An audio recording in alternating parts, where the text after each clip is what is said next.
I want to understand how an Indian consumer brand can go global and serve customers across US, UK, Canada, UAE and be truly international.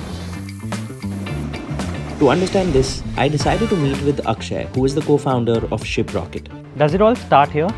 Yep, this is our packing station. So anytime an order comes, this is where these guys will go. They'll go to these racks, they'll pick the item from here and start packing it the moment an order comes. Okay. And we usually have a turnaround of within an hour. The order has to be packed. He manages the vertical which helps Indian D2C brands reach foreign buyers. At his warehouse in Patodi, we discuss everything around which country is the easiest and most profitable for D2C brands to focus on. What kind of products should we focus on exporting from India? How do we sell our products on Amazon and Walmart across US, UK, UAE and others? How does pricing, shipping, costing and inventory management work? And how someone can truly build an international brand from India?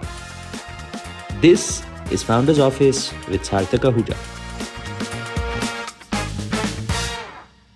So imagine if a D2C brand from India now wants to go global and they feel we've either tapped the Indian market where we're doing decently well. That definition could be different for different categories and different brands. And now they want to tap into the international market. What categories firstly? Do you think there is a white space where you think anyone who's building in these categories in India, you should definitely look at expanding to a UAE or a UK or a US? Do you have any category thesis around this? So I actually don't look at it category specific, but I do have a thesis around it. So I think when you look at expanding globally, you have to have a right to win. It doesn't matter which category you're in, but you have to have a right to win. And for me, international expansion, there are three primary criteria for right to win. And if either one of them fits, you're going to have a good brand. The first, which is the most obvious one, is price competitiveness. Are you able to manufacture your product in India cheaper than what you can do in international markets? So think of anything to do with handwork, right? You think of embroidery, you think of customization. India actually has an advantage in doing customizable products at low MOQs, low quantities, unlike a China where you need thousands of units. But the two areas or the two right to win categories that I look at, which have not been obvious in the past but are becoming more and more important today, one is product quality. Traditionally, Indian products were not always looked at best product quality, right? It was somewhere in the middle. It was like there was an impression that Chinese products are cheap and by definition inferior quality. Indian products was maybe a little bit above that, but they were not best in class. Today, there are a lot of categories in which Indian products are considered best in class. For example, leather goods. Think of brands like Napadori, think of Da Milano. These brands have an international following, they have international customers because they last, they're durable and they look good. And the last is what I believe is a made in India product which has an intrinsic right to win. You know, think of French wine, French cheeses, Swiss chocolates. There's a geographical right to win for these products.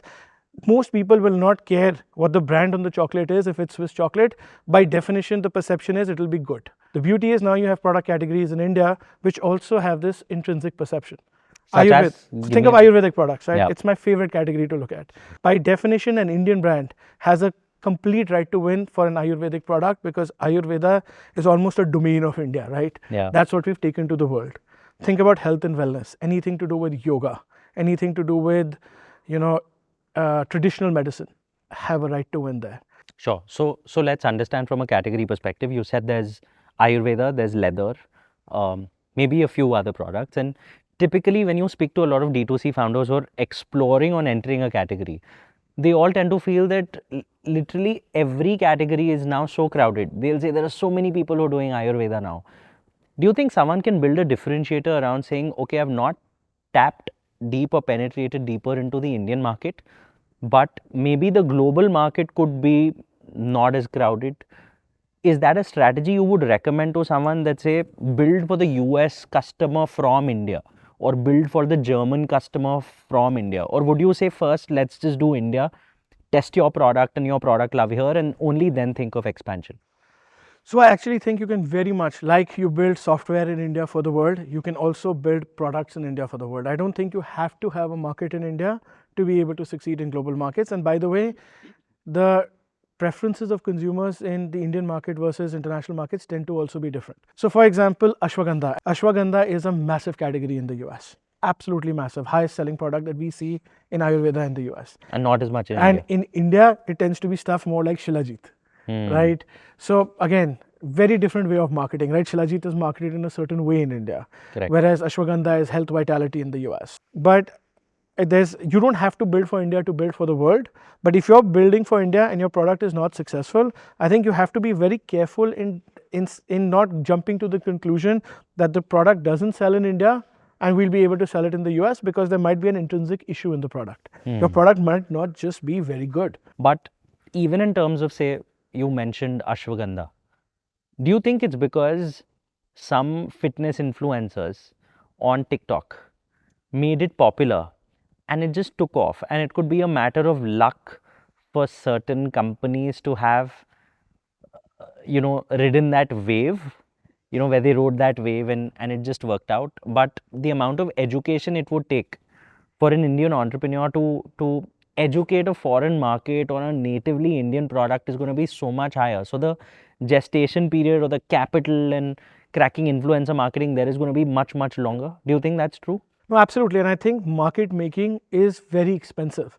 So for a young brand to want to go and make a market for a product in the US is going to be, it's almost going to be a guaranteed failure, because you're going to have to invest so much, unless you have lots of capital. So if you have a lot of capital to put behind a category and you want to build a market there, it's fine. But if you're looking at an extension of what you do, it's better to work on categories which already have an intrinsic demand. So for example, when brands come to us and they say, we want to go international, first thing we tell them is, what do you mean by international? Which market do you want to go to? Because I have met so many founders who say we want to go global, and I say global is not a country. Where do you want to go? Why do you want to go? You need to understand these things, because people think you can launch 5 countries at the same time. It doesn't work that way. Nuances, challenges, very, very different. So I think market making, you need to define a country or a geography where there is an intrinsic demand for your product. Okay, so this was Ayurveda and wellness. Do you think there's something in fashion, or say, I don't know if leather is a subcategory or we should take it as a separate category, but leather and fashion apparel, do you think there are other opportunities where products you feel, based on your market research, this is kind of underpenetrated and some other people should come in? So I use leather goods as an example. It's more of a gifting category for me, right? It's when we talk about journals and stuff. The biggest challenge around apparel is sizing.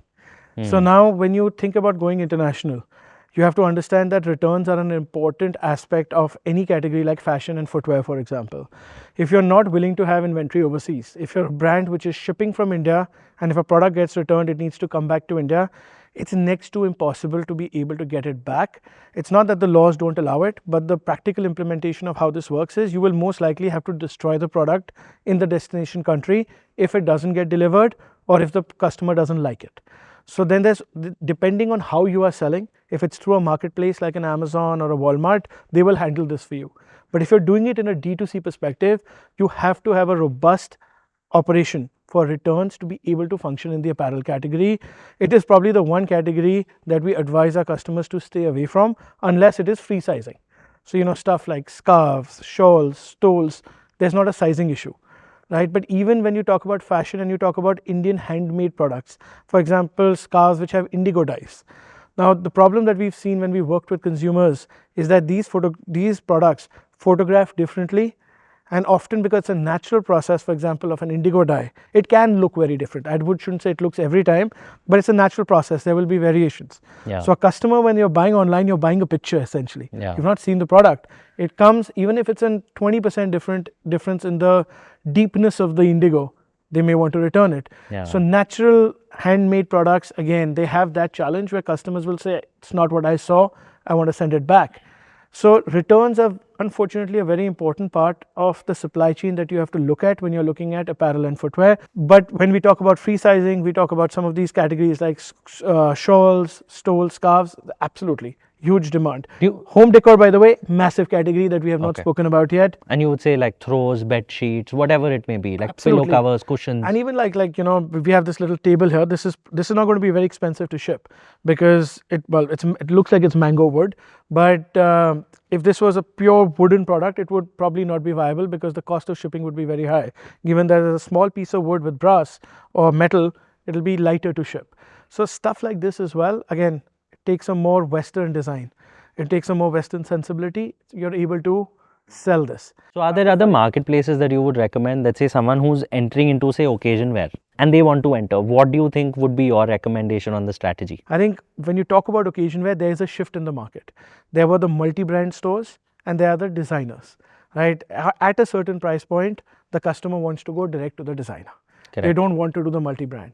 But there's the massive market in international cities like New York, LA, London is, by the way, not, the bride may want to spend lakhs of rupees, but for you, like you said rightly, for the bridesmaids dresses, for the other occasion where you don't want to spend that kind of money, and there is an opportunity. I don't know of anyone who's doing it. Mostly right now it's being done through unorganized sources or through these trunk shows, which has become very popular in the US, where these Indian brands are going, having trunk shows in Dubai, in New York, in London, and they sell out lakhs of inventory. And how do these trunk shows work? These are more like Wedding Asia or something of that sort? That's a more organized way of it. But think of a social celebrity influencer in London, in UAE, who has a social circle. They're basically going and renting a space in a hotel and having all these brands come in, showcase their designs, and they take a percentage of the revenue that happens. But usually these are celebrity influencers who are known in social circles. It's not as organized as a Wedding Asia or a Bridal Asia. That happens, and that happens on a large scale. But the number of, trunk shows or these kinds of offline events that are happening are increasing and sprouting in number. What you would need to sort out again is the sizing, so that when it gets there and the customer says, you know what, I need this altered, what do you do? Because in a trunk show you can still figure out measurements, and they'll usually have tailors who will customize it on the spot in terms of 24, 48 hours and give it to you. But I think you need that service element on top of the selling element to address what you said. It's not easy for a customer in the US to go get it tailored by themselves. Do you feel that in jewelry or in accessories there is an opportunity or certain categories where you know of brands who've entered? Oh, absolutely. By the way, it's my largest category at Really? Shiprocket in terms of what we ship. And people buy a lot of this stuff on marketplaces like eBay and Etsy. I think the opportunity there is to be able to create a brand and to be able to, so people are doing it more as sellers, right? Someone is buying a product description page on an eBay or an Etsy, they go to a PDP. It's not necessarily that they're going to the seller. They're searching for, let's say, earrings, and a bunch of products come in. They like the photograph. It happens to be an Indian seller, and they see the reviews. So in that case, reviews, if you don't have a brand, then reviews are critical.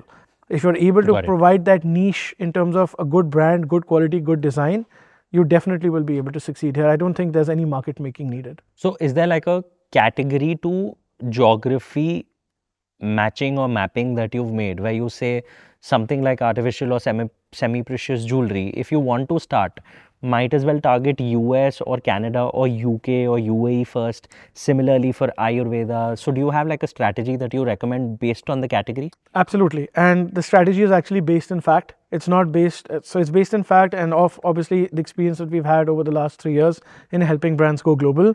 But the fact is basically using online tools to figure out which products from India are selling well on marketplaces, because that's data that's available. And there are a lot of tools which kind of scrape these marketplaces. Can you recommend a few tools? So I think there's Jungle Scout, which is one of the tools which basically what we use. You can pretty much figure out within product categories what's selling on Amazon. And through that, you can also, there are databases where you can figure out sellers who are based in India.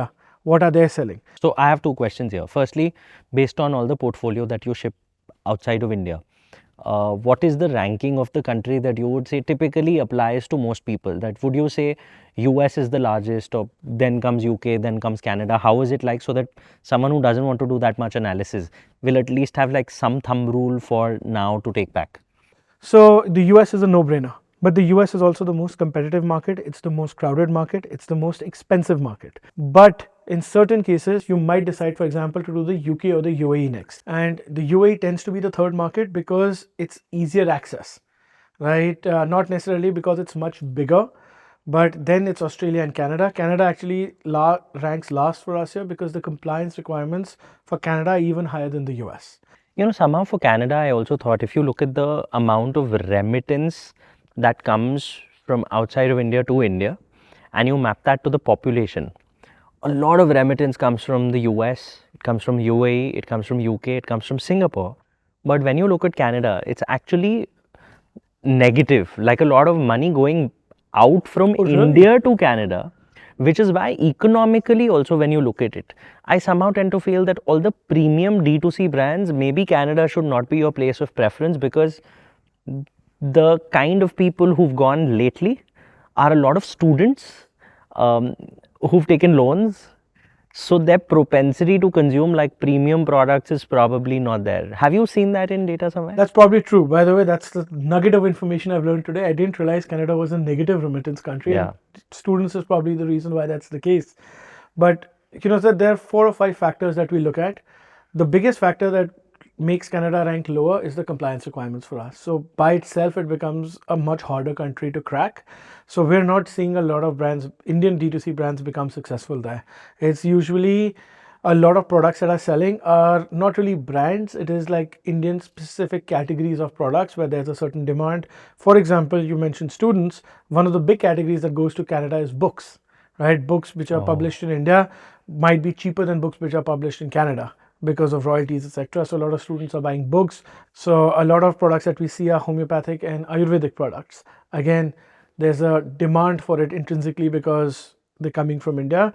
We don't see a lot of the branded products essentially in our data going to Canada, or even for that matter to Australia. Sure.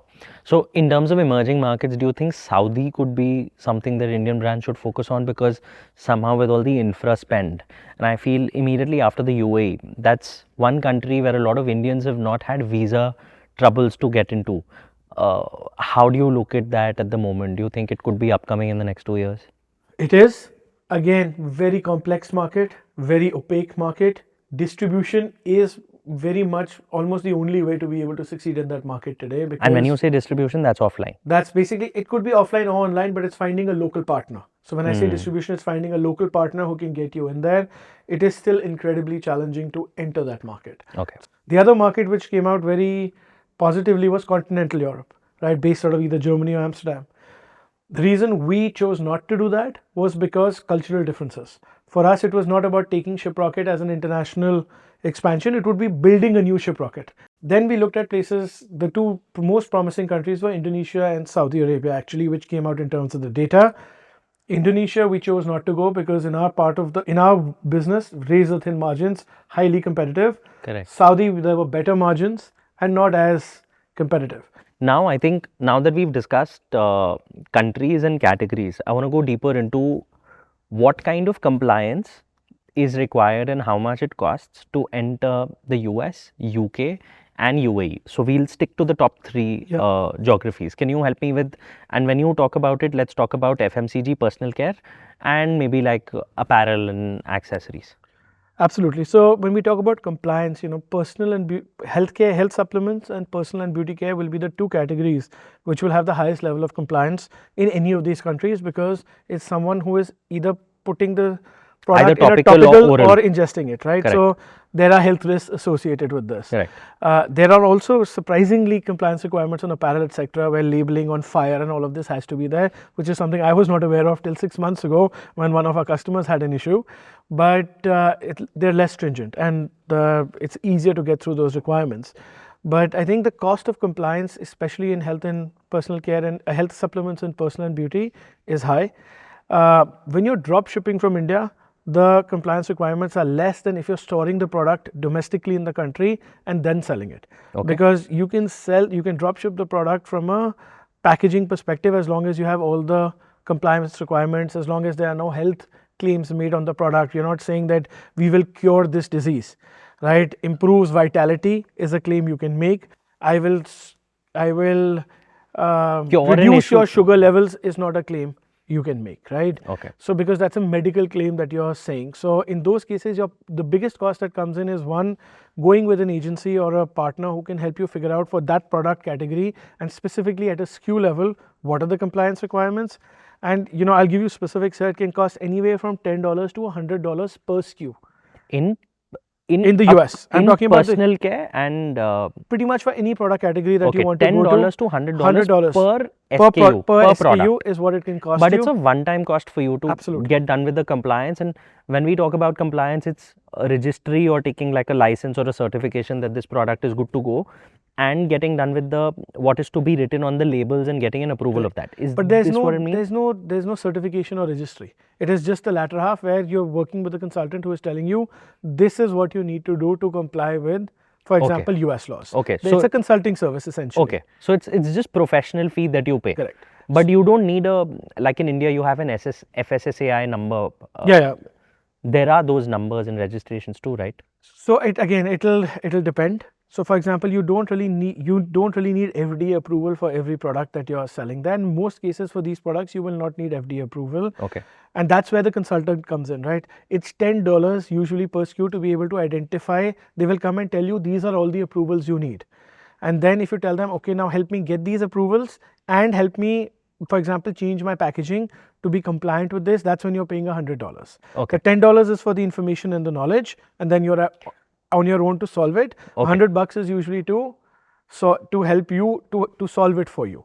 So would you say between 5 to 10,000 rupees per product, if one budgets, they would be able to get all necessary approvals and compliance and labels done for a product for, say, the US market or the UK market? From a compliance perspective, yes. The Okay. changes you have to do in design and packaging obviously are different costs that you have to incur. And what happens there is that, for example, to change the packaging of a product, for example, you got to remove the MRP from it because there's no concept of MRP in the US. You need the expiry and everything there. You need to remove the health claims, for example, from some of these products. And I'm assuming the costs in the UK are similar within this benchmark? It's actually cheaper. Okay. So in the UK, for example, we end up spending around $20 to $30 Okay. to be able to do this. Continental Europe is extremely hard and extremely expensive. We have not launched any beauty personal care clients ourselves in continental Europe, so can't speak about the specific cost there. UAE is significantly less. And what about, so UAE, how much would it be? So what costs you $100 in the US is actually $15 for the UAE. Okay. And it's about, so the changes for the UK is about somewhere in between around $30. Okay. And when you decide to kind of enter a geography, is there I would say a framework that you recommend, which says that first try launching through running ads on your own website so to see what kind of traction comes in, and if you see sufficient traction, then you go to a marketplace, and only after you've reached a certain threshold of sales or reviews on a marketplace should you think of going offline. Do you have any such benchmarks or So we framework did. to yeah? So Sarthak, we had, and this is the one thing that's changed the most in our business for going global. For the last 3 years, I had a very clear framework in how I used to approach this problem, which in the last 3 months has completely changed. Okay. So the traditional Tell me both, framework yeah. was go marketplace first, then go D2C, that is sell on your own website and do your own customer acquisition, and then go offline. And the logic behind this was very simple, and most people got it, is that you want to reduce your upfront costs of acquiring customers in domestic markets because you don't have that knowledge. So if you're spending anything from 25 to 40% of your overall selling price as commission for these marketplaces, it's easier. There's more predictability to launch. Correct. And that was always, the first path that we used to advise our customers. Do that, sell competitively, don't focus on the margin, don't sell at a loss, but start building volume, sales, and most importantly, start getting customer reviews for your product. The moment you reach, let's say, on every SKU about 100 plus reviews is when you start thinking about, okay, you know what, I'm acquiring customers through marketplaces, but I want to create my own brand. So I want these customers to come back and buy from my website or from my Facebook page, etc., or from WhatsApp, for example, rather than going back every time to Amazon and me having to pay this commission to them. And that's the second stage of the business, when you've created enough brand love through those customer reviews that people want to come back to you, they trust you, they like you. And then once you have both the D2C as well as the marketplace channels is when you're able to have serious conversations offline with distributors who can get you into some of the larger format stores, not just into 10 boutique stores, some part of the US. So that was the template that we always kind of followed for the last 2.5, 3 years since we launched our international business. This has completely been overturned in the last 3 months, and it's largely because of a lot of changes that have happened on the online selling side, especially with the marketplaces. because as international products have become a larger share of sales for a lot of these marketplaces, they've suddenly clamped down in terms of compliance requirements that they have from a lot of brands, because you have a lot of bad actors who have come in, right? People selling cheap quality stuff, counterfeit stuff, copyright infringement, IP infringement from all parts of the world. So the first thing that you do when you have to be compliant as a marketplace is you introduce the most onerous conditions on everyone, because you're still trying to figure out how to Manage it. right? Like when you identify this problem, the first thing is make it hard for anyone, and that's the situation we're in today.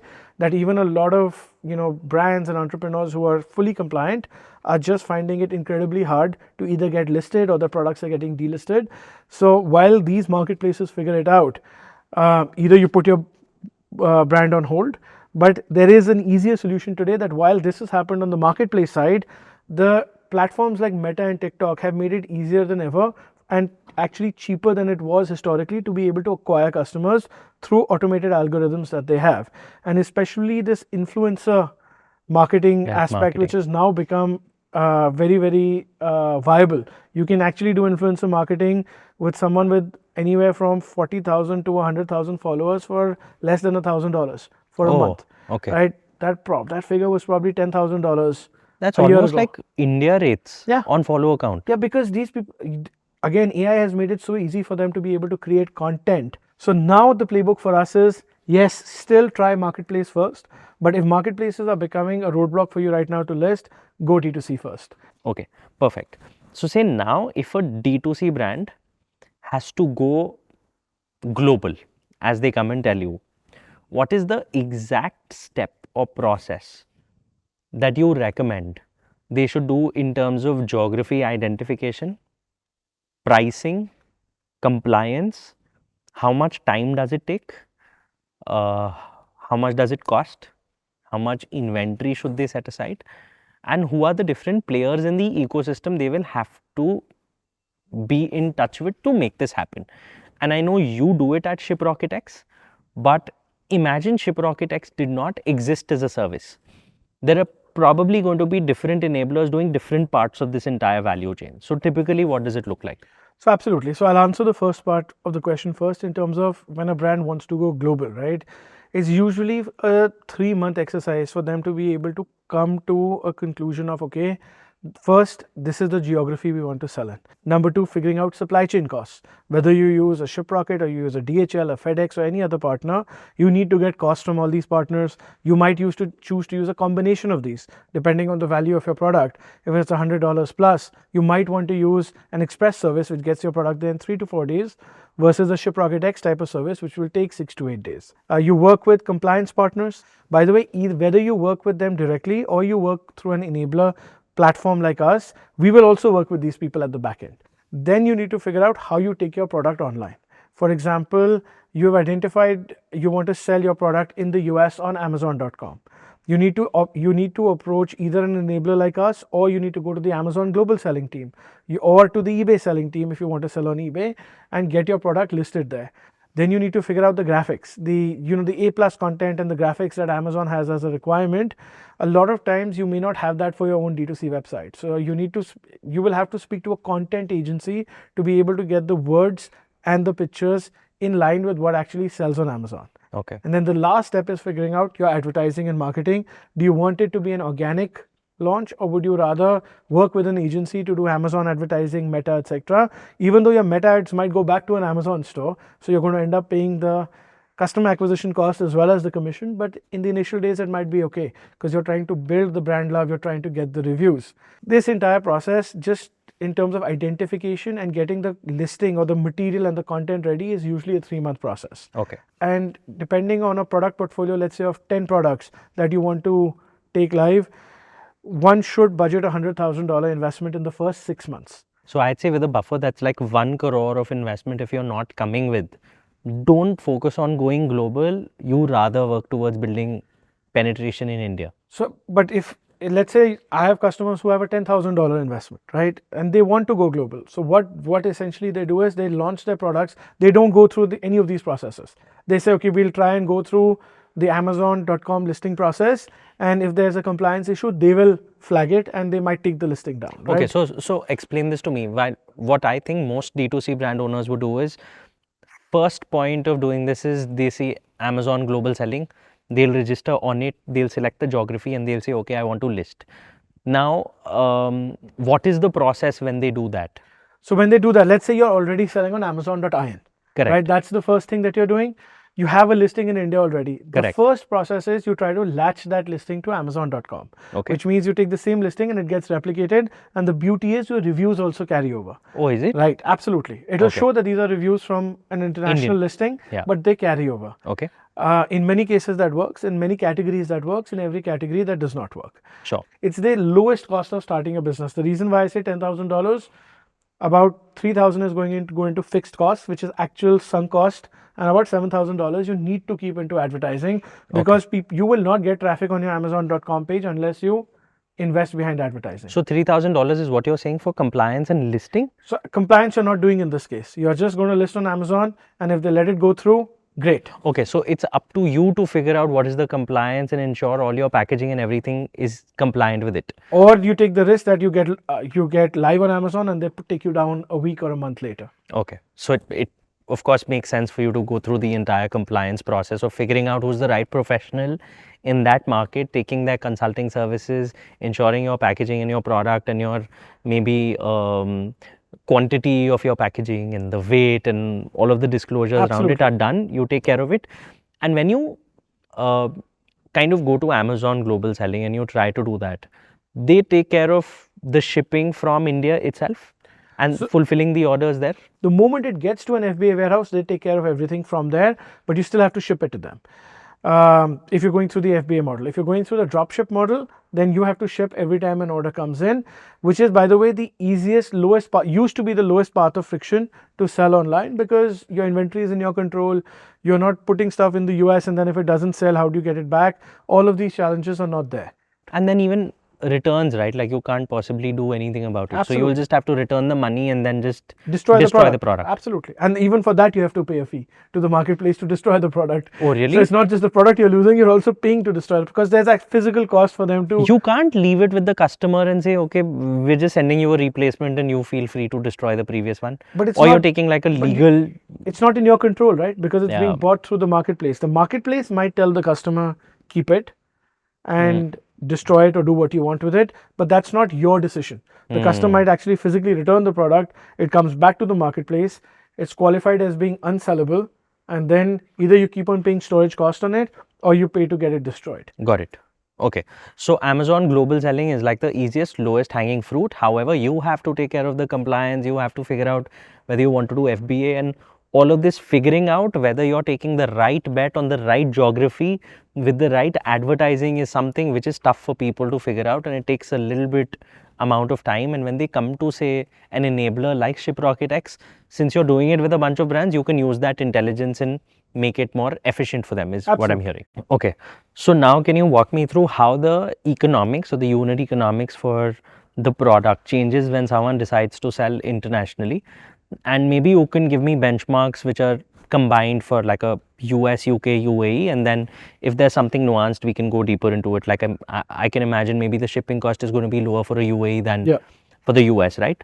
But that aside, typically what the unit economic looks like regardless of what geography you've picked. So let's just talk about the mass market products, right? When you sell in India, what we see is almost 20 to 30% of your cost comes under COGS. Whereas when you're selling in the US, your COGS are going to be about 10 to 15% of your cost, because your overall selling price is going to become 2 to 3x of what you sell in India. Okay. So if something sells for 100 rupees in India, it's going to be around 250-ish. 200-300, which is what you need that to be able to afford all the other costs in the supply chain and selling commission. So you also, from your research perspective, need to see that your competition is within this range so that you can compete on price at least.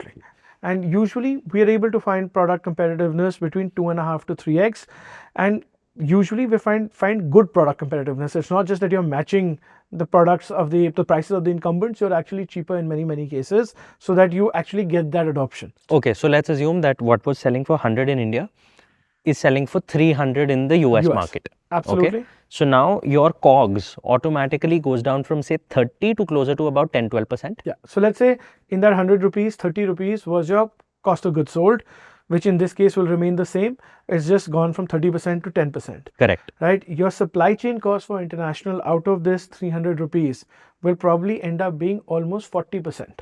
Oh, so So about 120 rupees. So 40% is going to be your shipping cost. Is your shipping cost if you're doing dropship from India. Okay, which domestically is typically between the range of 12 to 15%. Yeah, it's usually going to be very much sub 12%. Sure. Very much sub 12%. In this case, almost 40% of your cost will go in because you're shipping from India on an individual parcel basis to a customer, let's say in the US. Got it. So that's 120 50% is gone. Yeah, so 120 rupees is gone in your supply chain, 30 rupees in your COGS, 50% is gone. Correct. Usually in this case, since you're doing dropship, you don't have to pay the marketplace the FBA full fulfillment fee. You're only paying them the commission that they are going to be paid, which on average is going to be 15 to 25%.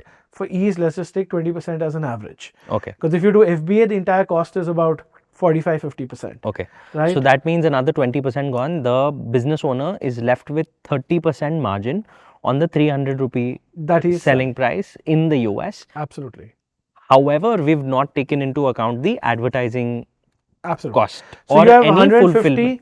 plus, let's say 20 of 360, 210 rupees, which have gone. So you have 90 rupees of margin now left, which is 30%. And in that, then you have to figure out how you're going to scale the business, advertise, etc. And again, in the initial phase of a business, we say out of this 30% margin, invest 20% back into the advertising. Okay. And in the initial phases, keep your 10% margin, which anyways 10% of 300 is 30 rupees, 30. which is equivalent to a 30% margin on your domestic business. Yeah. So That's roughly how we build the unit economics. okay. So that's the ideal, I would say. Yeah. That's the ideal that one gets to. Correct. Now imagine someone's taking Amazon FBA. Yeah. How does the economic change? So the way it changes is that the 40% dropship cost plus the 20% selling fee, which is 60%, you will go down to the FBA fee will go to 40%. So 20% gets freed here, out of which about 10% you will be selling in supply chain. To get your product from India to an FBA warehouse, that's a cost that you have to incur. So let's do this from scratch. Okay, 10% is your COGS. 10% is our COGS, which is 30 rupees. Your supply chain cost here will be only 10% because you're doing a B2B shipment from India to an FBA which is warehouse, more in bulk. Which is more in bulk. It's the fixed cost of the shipment are obviously much lower. So essentially, you're spending 10% of your cost on the supply chain. So that's another 30 rupees gone. And then 40% on average is what you'll be spending on FBA fee. Which is warehousing, local shipping, returns, commission, everything included in that. That means 60% gone. 60% gone. Now 40% is left. 40% is left. And in that 40%, there is a certain what we budget inventory risk. Because in this case, that we budget 10% of this cost as inventory that you're not going to be able to sell, which is dead inventory, and it's going to be cost prohibitive to bring it back to India. Which was not in the first case because you were just drop shipping. Exactly. Okay. So from the 40% margin, there's another 10% which is inventory going bad, which you're unable to recover. So again, you're left with 30% there. The reason why this is the challenge around this is that 10% could be 20%, could be 30%. It's an unknown. Understood. So is there any more marketplace commission or advertising cost that goes in here? Okay, forget advertising. Is there any more marketplace commission? That's all included in the fees. Nothing. Okay. Now the third model, which is say if they were to go through someone like Shiprocket X, how does the economics change? So the way the model changes is that we have a product called LaunchX. So if you Shiprocket X is a platform, we have shipping services, we have enablement services, which is the end-to-end let's take you international service, and we also have we have ShipX and CargoX. ShipX is the dropship solution, individual parcel going there, and Cargo is the B2B going to an FBA warehouse. Okay, so how Shiprocket kind of ships domestically, the same thing if it requires shipment internationally, it'll happen through Shiprocket X. Absolutely. Okay. So the difference that happens here is, so in all of this stuff, we've assumed that you are live. We've not taken any compliance or any of the setup costs that you have to incur into taking your business live. Got it. This is assuming that your business is live, you're getting orders. What are the unit economics per order? What Shiprocket X and our product LaunchX does is it reduces the upfront fees that you have to pay to be able to take your product live. For example, we take all the compliance costs on ourselves. Okay. We take all the partner costs, etc., of listing, content, videography, photos on ourselves. Okay, so a brand doesn't have to incur it by The themselves brand does at not all. have to incur it. What the brand does is they pay us, and they pay us a commission of anywhere between 10 to 15% of the Okay. sale value. Okay. So we reduce the risk of the entrepreneur that they have to investing behind the business, Okay. and they have to give us a minimum commitment that they're going to spend 50,000 rupees per month on advertising. Okay. Because there's no point in creating a listing and taking it live and investing all this money if the orders are not going to come. Okay. So tell me how does the economics work from a percentage perspective then? So from a percentage perspective, again, let's take 15% as the average, because the reason there's a scale is between the premium and the commoditized products, because obviously with the higher ASP, the percentage goes from 15 to 10%, right? Sure. So in that 15%, one of the things, so 15% So of your, but 10% is COGS? so in the 15%, we are taking care of your supply chain anyways, which is going to, let's say, an Amazon FBA warehouse, etc. Okay. 5% is the additional commission you are paying to Shiprocket to take care of your initial setup costs and the assistance that we're giving you in taking your brand international. Okay. 5% on an ongoing basis on every order is what you're paying us. Okay. 10% is the part of the supply chain that you would anyways pay us or somebody else, which is coming to you. So it's almost like 5% is the royalty that goes to you as an international enablement partner. Saying Absolutely. that whatever is happening internationally, you come in as a partner.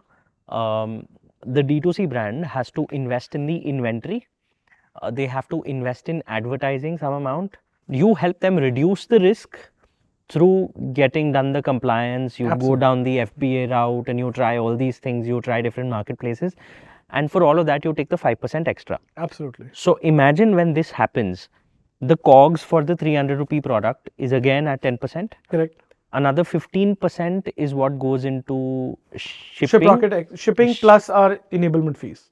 Okay, 15%. Is there a plus 5%? No, it's just the 15%. It's just the 15%. So that makes it 25% is gone. Correct. Now what's next here? So the next is the fees that you're going to pay, for example, to FBA, which is Okay. still going to be that 40% fees. Okay, So so that's this going to be brings it to 65%. 65%. And then is the commitment that we take that you're going to invest an X amount on advertising. Usually what we tell brands is 10% of your at scale. Let's say you've gone through the initial, you've done the 50,000 rupee commitment. You're anyway spending more than 50,000 rupees a month. 10% of your revenue that you are generating every month should go into Amazon or Meta, any advertising possible. So 75%. Okay. And 25% is the margin that at scale you should be taking home. Okay, okay. So what I'm hearing is a 10% advertising spend is what you would recommend anyway, regardless of what anyone is doing, because you needed to kind of create the market and generate traction. Absolutely. And it could be, if it's Amazon, I mean, it that'll could be regardless of coupons. whether you're drop shipping or you're going through FBA or Absolutely. I mean, that 10% is going to happen anyway. Absolutely. And it could be, it's not always advertising or ads. It's also sometimes discounts and coupons and lightning deals that you want to do on platforms. So that marketing budget, that advertising takes on different components which aggregate to that 10%. Okay. So when you spend, say, 50,000 rupees on ads, for it to be 10% of your sales, you're saying ideally a brand should get 5 lakh rupees worth of sales in a month. Yeah. So from a ROAS perspective, do you get that 10x ROAS or what is it like? Like now I'm just trying to... So you don't. Initially you don't. So the reason why we have the minimum 50,000 is because the 10% logic does not work. Right? When you first start with advertising, which we've seen with the brands that we work with, you're looking at a 2 to 3x ROAS only. Which means the 30% margin, initially what you're left with, is ideally entirely going to go towards advertising. And brand building. So for, would you say 6-7 months or at least a year, a person who's trying to go international should not expect any profits, because that is time that you're spending in just building the market. And real profits or break even may actually come in after 12 months of successfully running this pilot?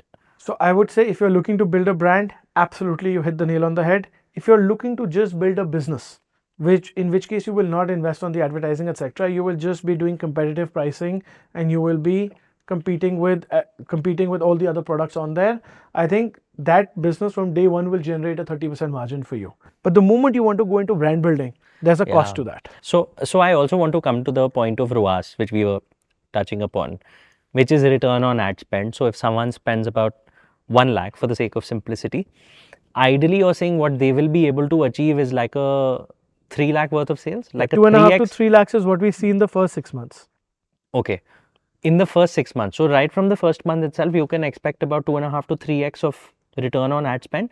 And you're saying this is on marketplace only. This is not necessarily on D2C. We've never done D2C spending in the first 6 months of a brand launch. So far, it always used to be after 6 months. And is there a point where if over these many number of months, the ROAS does not exceed a particular benchmark, would you say, okay, the pilot is not successful and maybe you should not continue because you'll continue to burn money? Do you have any such benchmark? So we do. And our benchmark there is usually it's depending again like on the ASP of the product, it's between 4 to 5x. Okay. Right? 4 to 5x if you're not able to achieve 4 to 5x of ROAS. Of ROAS in the 6 to 12 months if you're not hitting, we stop advertising basically. Okay. Then the brand can continue organically selling or not. We just in the first year we're able to figure out whether performance marketing, the way we call it, is working for the brand or not. Thank you, Akshay. This was an absolute masterclass in how to take one's Indian D2C brand global. I think a lot of people today are going to thank you for all the information that you've given because, like you said, information is freely available. But despite that, I think real effort goes in collating all of it in one place, and you've really done that for us today. Well, thank you so much, Sarthak. I'm very passionate about it, and with your reach and with your audience, I'm hoping that this episode can at least help some new brands come to international markets. Thank you. I saw the entire process of how goods are packed, shipped, and transported outside the country to fulfill orders, all in less than a week of an order coming in. The machinery to make this happen is massive, and we are living in such an interesting time that all of these things can happen at the click of a digital button. To take you through more such stories and help you get started on your entrepreneurial journey, join me on this channel for future episodes of Founders Office with Sarthak Ahuja.